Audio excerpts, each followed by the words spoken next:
नमस्कार, तनिष्का कुकिंग रेसिपीजमध्ये तुमचं स्वागत आहे। आज आपण कांद्याशी पारंपरिक पद्धतीने बनवले जाणारे धिंडे किंवा धिरडे ही रेसिपी बघणार आहोत। ही रेसिपी थंडीमध्ये प्रत्येक घराघरांमध्ये बनवली जाते। थंडीमध्ये आवर्जून बनवली जाणारी अशी ही रेसिपी आहे। तर चला सुरुवात करूया आजच्या रेसिपीला। मी इथे 2 किलो ज्वारी घेतलेली आहे। ज्वारी ही एकदम पांढरं शुभ्र हवी। या ज्वारीला आपण 3 ते 4 पाण्याने स्वच्छ धुवून घ्यायची आणि 1 ते 2 दिवस ही ज्वारी भिजत घालायची। आता गावी ज्वारीला आधी कांडतात, मुसळीमध्ये कांडतात हिला, पण आता जे आहे गिरण्या पण आलेल्या आहेत गावी कांडायच्या।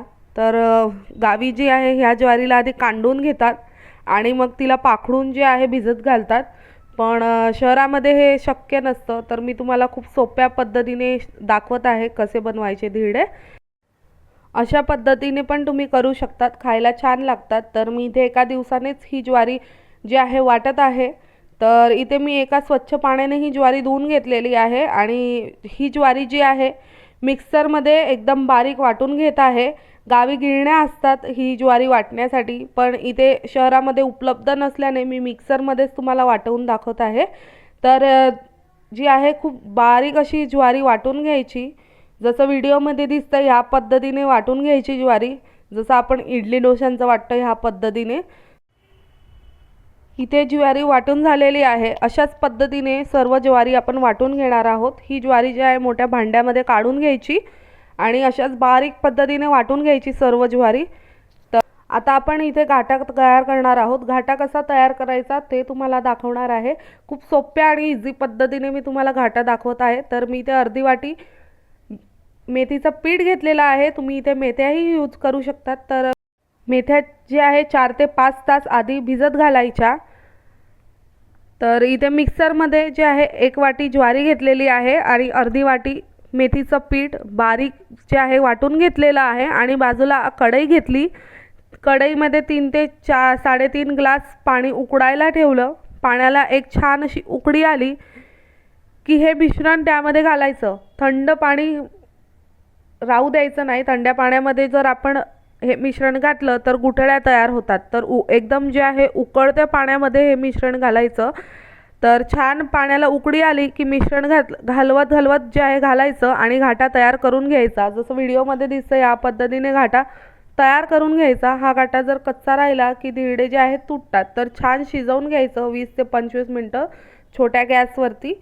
तर अशा पद्धतीने पूर्ण घाटा शिजवून घ्यायचा आणि ह्या घाट्याला जे आहे आपण ही जे ज्वारी वाटलेली आहे त्या ज्वारीमध्ये हे मिक्स करायचं।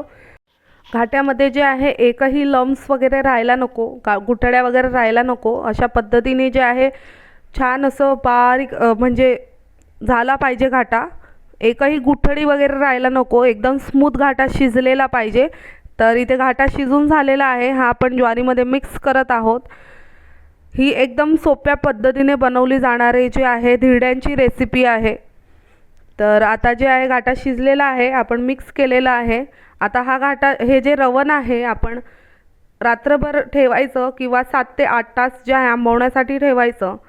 तर छान असं फुलतं हे फर्मेंट होतं पीठ। तुम्हाला ही धिरड्यांची रेसिपी जर आवडत असेल तर तनिष्का कुकिंग रेसिपीजला लाईक, शेअर आणि सबस्क्राईब करायला विसरू नका। आता ही सकाळी छान पीठ फर्मेंट झालेलं आहे। तर आता आपण याच्यामध्ये चटणी घालणार आहोत। तर चटणी तयार करण्यासाठी सर्वात आधी मी 7 ते 8 लसणाच्या पाकळ्या घेतलेल्या आहेत, 2 टीस्पून जिरं, 1 टेबलस्पून धणे आणि कोथिंबीर घेतलेली आहे।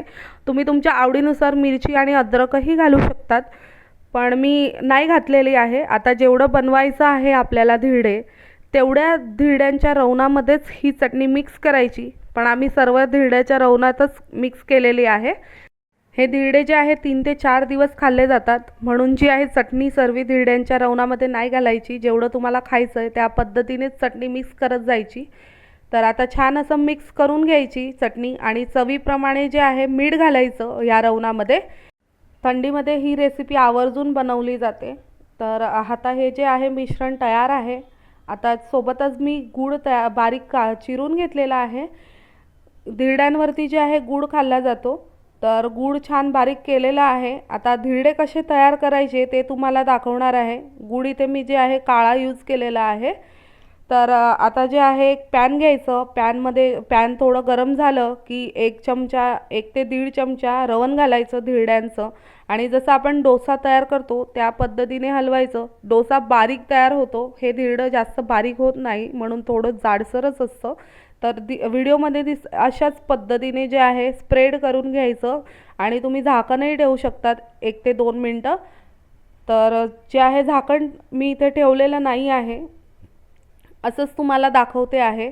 तर छान असा कलर चेंज झाला की हे धिरडं जे आहे पलटून घ्यायचं आणि वरनं गूळ घालायचा. ज्याला गूळ आवडतो त्या पद्धतीने कमी जास्त गूळ घालायचा. कोणी जे आहे विदाऊट गूळही खातं.